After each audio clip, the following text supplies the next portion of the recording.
محمدا عبده ورسوله لا نبي بعده اللهم نور قلوبنا بنور هداية المنام والأوضاع أبدا برحمتك يا أرحم الراحمين أما بعد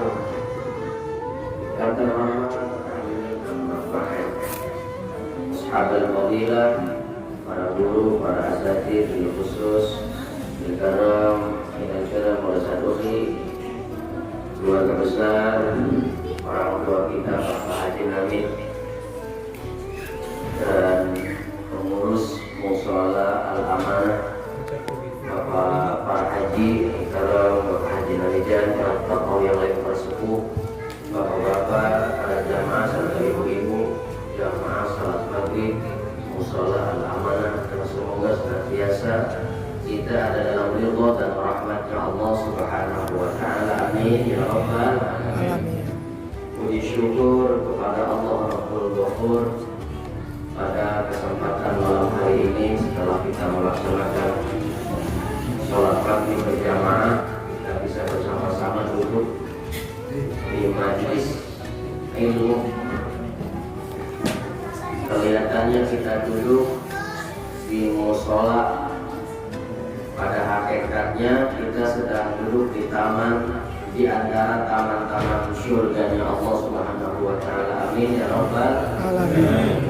Kelihatannya mah bangunannya mushola, karpetnya hijau, makanannya ada salad, ada bala-bala, sehiriahnya itu. Pada hakikatnya kita tengah berada di taman surganya Allah Subhanahu wa Ta'ala.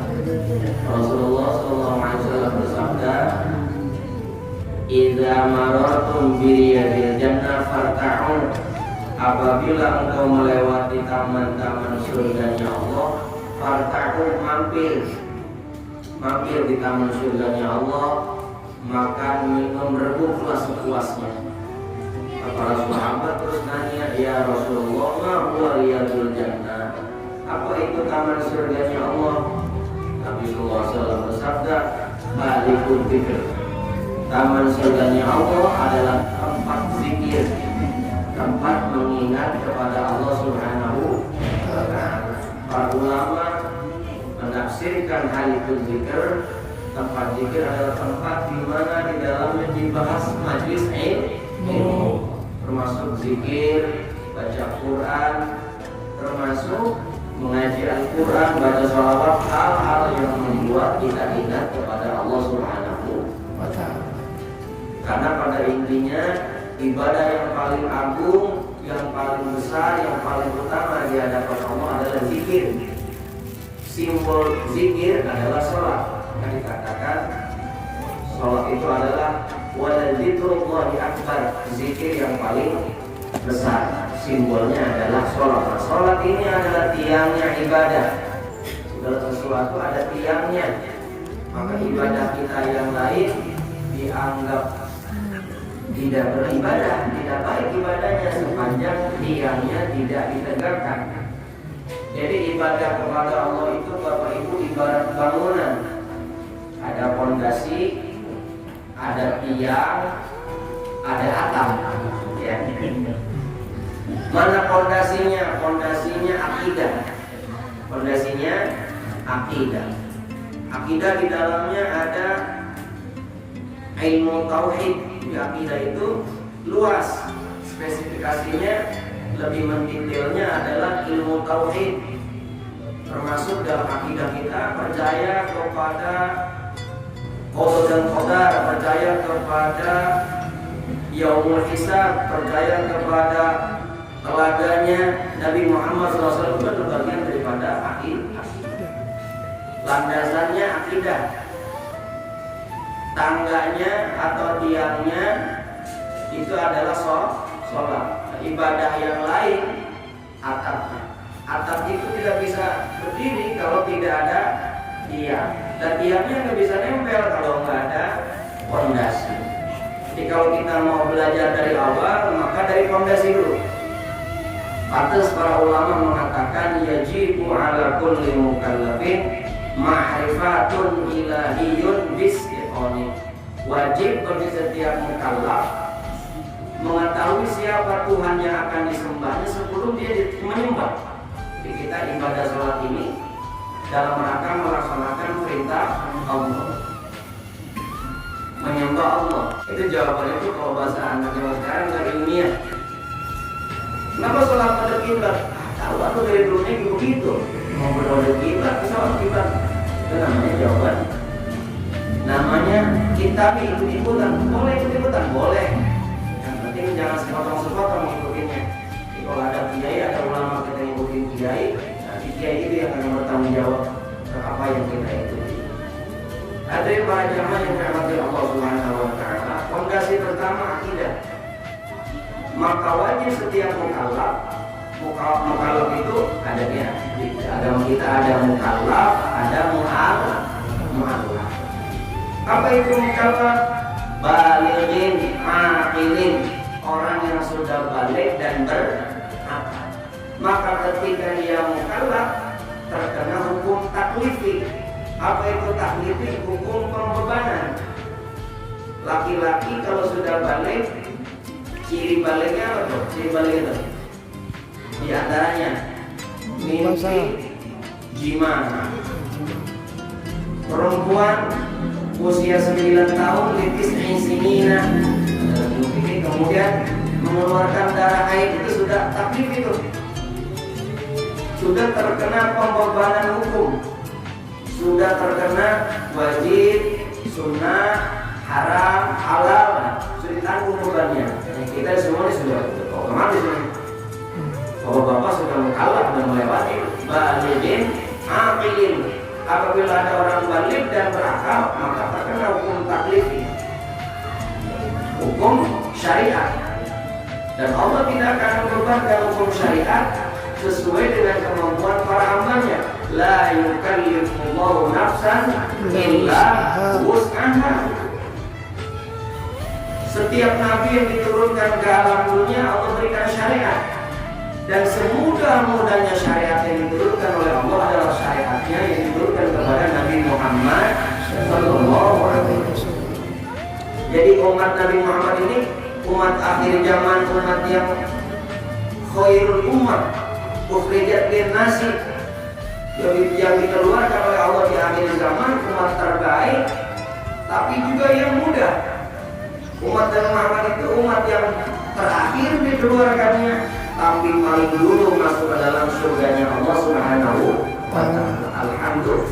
Syariatnya paling mudah di antara syariat-syariat para nabi yang lain. Contoh, pada zaman Nabi Musa, kalau ada orang yang terkena najis mughaladzah, kalau di kita kan dibasuh dengan 7 kali basuhan, di antara basuhannya dicampur dengan debu, dengan tanah. Nah, kalau zaman Nabi Musa dicolek, diproyek, uang, aman daging-dagingnya dibuang. Contoh lagi, syariat sebagian syariat terdahulu, kalau mau sholat harus pada tempat sholat, di musola, di masjid. Kalau enggak di musola di masjid nggak boleh. Di rumahnya ada orang awam ke musola, di kamar PA. Andainya kita ngantuk seperti ini, habis itu bikinnya udah rugi lama sih, andainya umpamanya di rumah ya sholatnya. Nah, zaman Nabi terdahulu sebelum Nabi Muhammad SAW nggak boleh tuh. Wudu di musola, wudu di masjid yang sudah ditetapkan untuk ibadah sholat. Dan lagi harus pakai wudu, pakai air wudunya. Zaman orang Nabi Muhammad kan syariat Nabi Muhammad kalau nggak ada air ganti apa? Tayamum, musola. Zaman dulu kalau nggak ada air ya udah ke sholat, nggak ada ganti pakai tayamum. Nunggu apaan lagi ya? Ada air turun maka kalau udah kekeringan nggak ada air ya sholat. Mereka sholat. Kalau umat terdahulu sholat bisa sampai 50 waktu. Umat Nabi Muhammad SAW sholat cuma 5 waktu, nilainya sama dengan 50. Jadi sudah dikurangi. Zakat, kita kalau sudah sampai kepada nisab sama haulnya, zakat itu berapa? 2,5%. Sebagian syariat Nabi terdahulu 50%. Umat Nabi Muhammad, umat akhir zaman, umat khairul ummah, tapi paling mudah syariatnya, dia lahirkan paling akhir, dimasukkan ke dalam surga paling duluan. Masih awam juga kita ngaji, kita ibadah. Hari ini beberapa orang yang itu adalah akidah. Sandarannya akidah, fondasi. Kalau kita nggak bawa tangga, jadi sandaran itu, landasan itu sandaran. Kalau kita bawa tangga, Pak, kita perlu sandaran nggak? Mau naik pakai tangga, perlu ada sandarannya. Itu sandaran itu namanya dalam agama. Coba-coba kita bawa tangga nggak disenderin, kira-kira bagaimana? Ya, kembali. Jadi ini tiang dibangun di atas fondasi. Fondasinya adalah akidah. Lalu kita beribadah kepada Allah, dan ibadah yang lain dinilai daripada bagaimana kita melaksanakan sholat dalam kehidupan sehari-hari.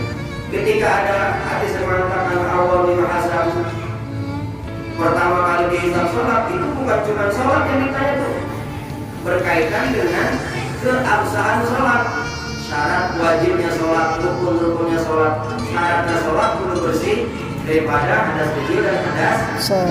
Berarti ditanya wudunya bagaimana, istinjanya bagaimana, cepoknya tuh, mandi dulunya bagaimana. Orang yang punya hadas, baik hadas kecil dan hadas besar, maka tidak sah sholatnya. Itu menjadi bagian penting. Maka Rasulullah bersabda, pelajarilah ilmu yang paling utama dulu, yang paling sering dipakai oleh kita. Jangan umpamanya begini, kita harus memang belajar wudhu, sholat, belajar ilmu waris, ilmu juga dalam Islam ada itu, ilmu faraid itu ya. Padahal kita lagi butuh membetulin wudhu, lagi butuh membetulin sholat kita, niat kita.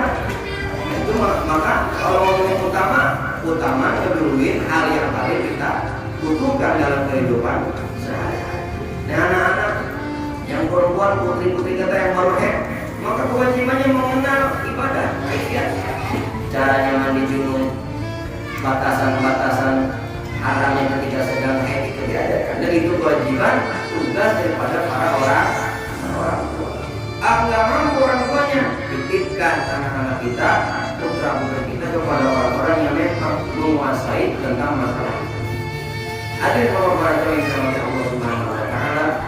Jadi ibadah kita ini harus berdasar landasan yang kuat, yaitu akidah. Nah, ini akidah ini dibangun oleh Rasulullah SAW di Mekah saja 11 tahun lamanya membangun akidah. Dan akidah yang sama para nabi, para rasul, yaitu la ilaha illallah. Hadir para jamaah majelis ta'lim mushola al-manah. Ketika ada seorang yang sudah mukallaf, balighin, aqilin, jadi selain balik harus berakal. Kalau tidak berakal, ya nggak wajib ibadah. Kebalikannya, kalau kita pengen terbebas daripada ibadah, nggak disuruh sholat, nggak disuruh puasa, nggak berakal berarti. Jadi kalau pengen bebas dari perintah itu, harus nggak berakal, alias gila. Artinya jangan-jangan orang yang nggak mau ibadah itu pengen gila, alhamdulillah ini. Orang yang berakal perintahnya ibadah. Nah, ibadah nanti macam-macam dibahas. Kita akan membahas bagaimana kalimat tauhid ditanamkan. Ada kalimat yang utama, la ilaha illallah. Kata Imam Nawawi Al-Bantani rahimahullah dalam kitabnya Kasyifatus saja menjelaskan bahwa ketika ada orang mengucapkan la ilaha illallah atau komplitnya asyhadu an la ilaha illallah wa anna Muhammadar Rasulullah, maka dia telah mengikat MOU, mengikat sebuah perjanjian resmi dengan Allah. Dituangkan di dalam surat, ada poin-poinnya. Kita akan siap menjalankan 12 kepaduan. Berapa? 12 kepaduan. Ketika ada seorang manusia mengucapkan la ilaha illallah, maka pada hakikatnya dia telah menandatangani sebuah klausul kontrak bahwa dia akan sanggup beribadah menjalankan 12 kefarduan. 6 fardu zahiriyah, 6 lagi fardu batiniyah. Jadi ibadah kayak ini, sholat, zakat, puasa, wudu, silaturahmi, jihad, itu adalah puasa ibadah zahir. Ibadah batin, tawakal, sabar, ridho, tafwid, juhud, obat, itu adalah ibadah batin. Ibadah zahir, ibadah batin hukumnya wajib bagi setiap orang yang mengaku beriman kepada Allah dan Rasulnya. Tawakal wajib. Jadi orang yang sudah melaksanakan ibadah zahir misalnya sholat, kalau dia tidak tawakal tidak dianggap beriman. Kalau dia sholat nggak sabar tidak dianggap beriman.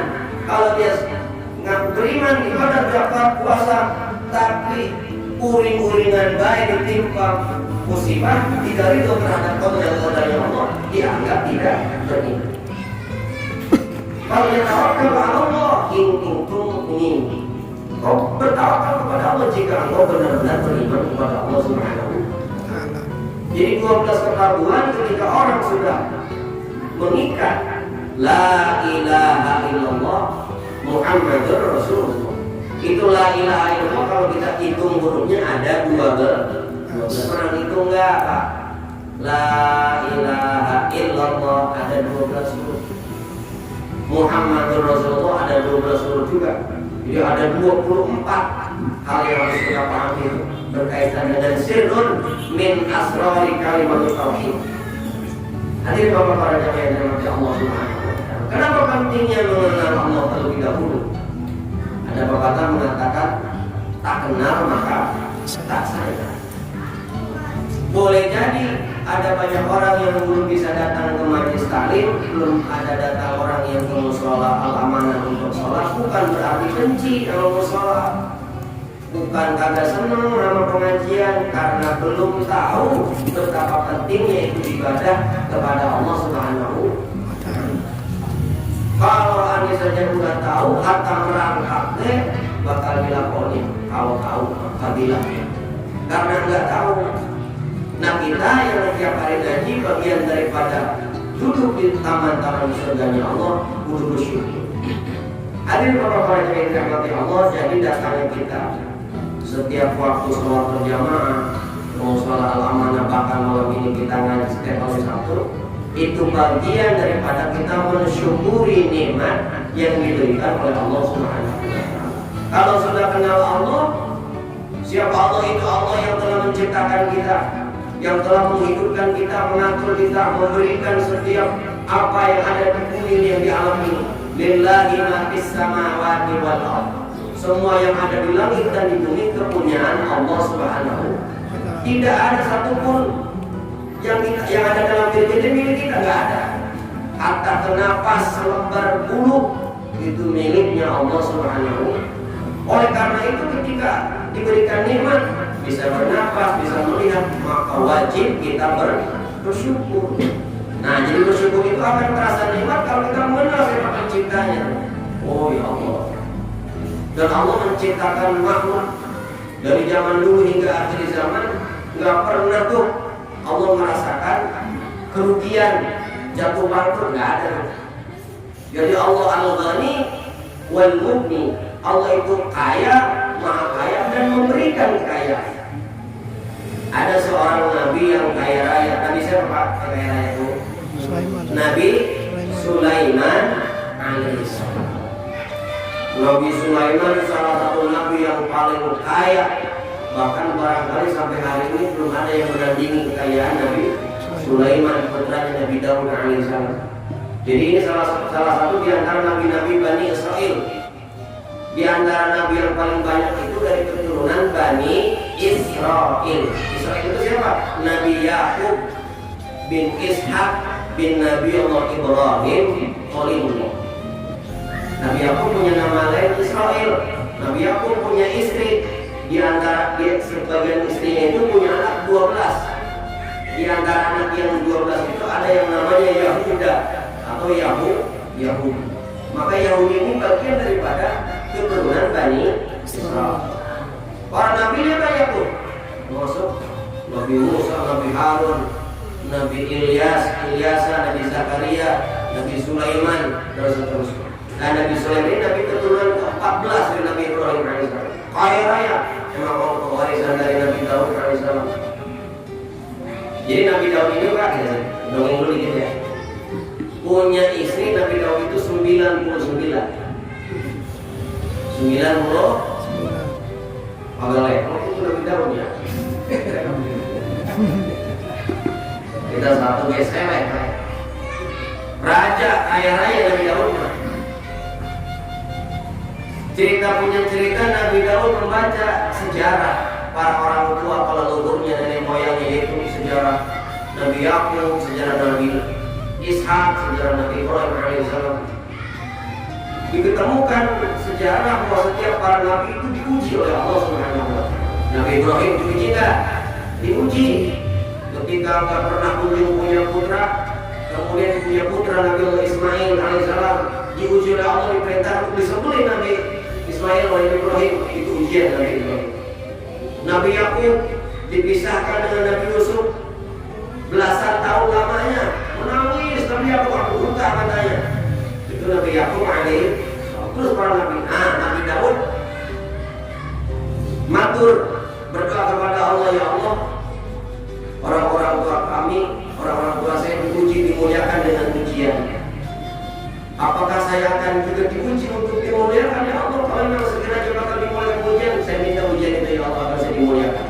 Maka Allah berfirman, enggak aku pakai nanti Nabi Daud, akan segera aku turunkan ujian ini. Ketika Allah selesai berfirman begitu, turunlah iblis berbentuk seekor burung merpati terbuat dari emas, penuh warna-warna yang indah. Jadi Nabi Daud itu kan raja.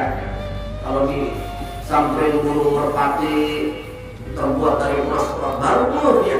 Kalau burung emprit nggak ada suaranya, nggak bakalan kegoda. Kalau kita burung emprit kejar-kejar gitu.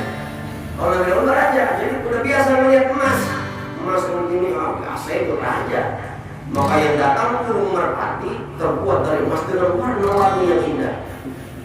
Burung cakep ini kata Nabi Daud alaihissalam. Nggak ini ujian dari Allah nih. Dikejar Nabi Daud. Asal bertangkap terbang lagi, itu burung merpati. Emang itu jelmaan iblis. Lama-lama itu burung masuk ke kebun. Di tengah kebun ada kolam. Lewat itu kejaran Nabi Daud, terbangnya melewati kolam. Di kolam ada perempuan lagi mandi. Nabi Daud nggak sengaja melihat itu perempuan lagi mandi. Satu pandangan saja, itu nggak sengaja. Beda sama kita kalau nggak, waduh, gitu ya. Woi, ini muntah ke sini. Nabi Daud nggak sengaja ngelihat ada perempuan lagi mandi, lagi burung turun, mandi itu teragak di kolam. Perempuan lagi kaget. Ada datang Nabi Daud dulu kan, buru-buru refleks nutupin aurat atasnya pakai rambut rambutnya panjang. Nah, itu udah sengaja membuang mukanya. Kata para ulama, setiap kita melihat aurat orang lain, namanya mahram kita itu yang diharapkan untuk dinikahi orang tua ada namanya ghairul mahram. Nah, ghairul mahram, perempuan orang lain yang sebetulnya layak untuk kita nikahi, kita ngelihat tuh. Kalau ngejesin dosa itu, tapi kalau pertama nggak sengaja nggak apa-apa, asal jangan ngejesin pandangan Rasulullah. Nah, Nabi Daud itu tidak dosa melihat itu karena nggak sengaja membuang. Masalahnya ketika selesai itu Nabi Daud kebayang-bayang, keingetan. Dosa enggak kita keingetan itu? Enggak. Keingetan melihat si Ali nggak disengaja, terus kita keingetan, itu juga nggak dosa. Mau sekali doang, kecuali tahu. Beda sama kita di HP. Lihat WA, jauh ada iklan. Cakep ini, lama. Kata Imam Ghazali itu dosa. Bisa ya? Dongeng harus bentar, kalau bisa lah ya. Jauh. Dikit lagi. Permasalahannya Nabi Daud begitu keingatan sama perempuan di kolam, nggak dilupain enggak, malah ditindaklanjutin. Sampai dia perempuan di kolamnya, padahal istrinya sudah 99. Karena raja diumumkan, kalau itu perempuan yang di kolam, siapa itu? Ketemu, ternyata itu adalah salah seorang daripada masyarakatnya juga. Dipanggil ke suaminya, namanya Uria. Namanya Uria bin Hanan. Kalau pengen tahu kisah ini silakan baca kitab Uqudul Jain halaman 16, ada di kisah. Jadi artinya kita berikutnya membahas laki-laki hati-hati dengan pandangannya kayak untuk rumah tangga. Sebab fitnah di rumah tangga di antara dari pandangan. Seperti contoh Nabi Daud. Singkat cerita, Uria dipanggil sama Nabi Daud. Uria, kalau bisa itu istri ente dijadiin ya. Zaman itu boleh ngomong begitu. Syariat Nabi terdahulu boleh ngomong begitu kepada laki-laki yang sudah punya istri kemudian sudah diceraikan. Yang penting diomongin, ininya setuju. Boleh. Zaman kita nggak boleh. Kalau dengan mungkin orang bapak begini, ngomong ini kisah Nabi Daud. Syariat Nabi Daud jangan pakai zaman sekarang. Kalau masalah namanya botol ini teman namanya kita. Nabi Daud aja, Uria, ceraikan istri engkau, nanti setelah diceraikan akan aku nikahin, akan aku muliakan istri engkau. Uria sempat malu tuh. Mungkin Uria berpikir, apakah saya kelihatannya kurang ngasih sandang pangan sama bisa sini Nabi Daud pengen atau apa ini ya? Nggak tahu tuh Uria bahwa Nabi Daud pernah melihat. Tidak ada yang tahu kecuali Allah. Dan Nabi Daud dari cerita itu jadi rahasia. Kemudian diceraikan ceritanya. Istri Uria bin Hanan dinikahi sama Nabi Daud sebagai istri yang ke-100. Dari sinilah, dari jandanya Uria bin Hanan lahirlah Nabi Sulaiman alaihi salam. Di 100 istri. Nabi Sulaiman lebih hebat kali Pak, punya istri, kata riwayat ada yang mengatakan 700, ada yang mengatakan 1000. Semalam mengilir 99 istri. Itu Nabi Sulaiman. Nabi Sulaiman yang diikuti yang nggak kuat, lekor bisa. Saya ingin cerita Nabi Sulaiman jadi panjang ceritanya ini. Nabi Sulaiman itu seorang raja yang kaya raya. Saking kayanya Nabi Sulaiman merupakan bagian warisan raja dari Nabi Daud alaihissalam. Sehingga dikisahkan riwayatnya Nabi Sulaiman kalau sehari potong sapi 4.000 ekor sapi. Potong dia nggak perlu nungguin kurban.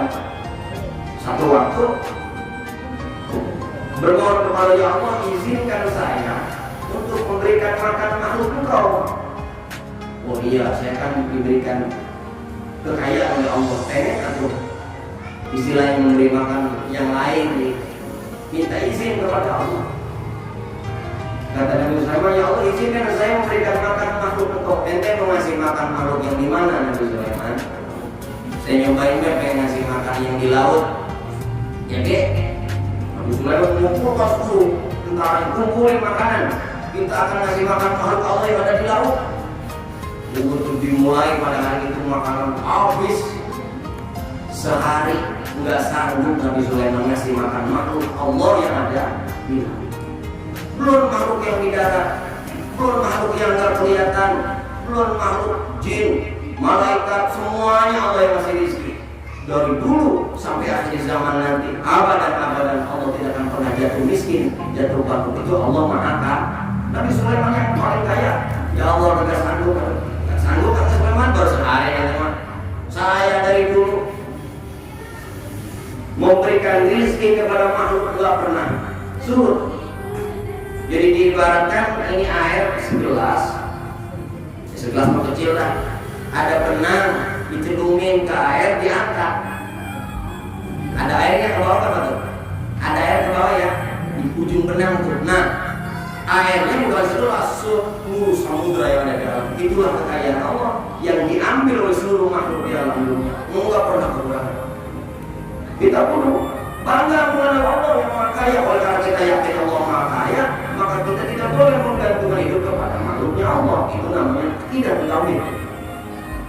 para ulama kalau ada orang pagi-pagi udah ngeluh, pagi-pagi Allah beras kagak punya, rokok kagak punya, kopi minta, teman-teman TV ngeluh, datang ke orang kaya tuh.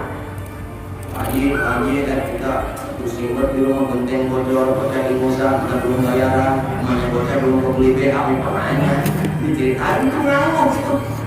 Maka sepertiga agamanya hilang, sepertiga agamanya hilang.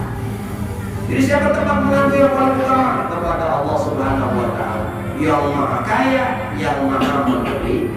Itu namanya akidah. Sholat kita bakal nambang tuh kalau kita nggak yakin.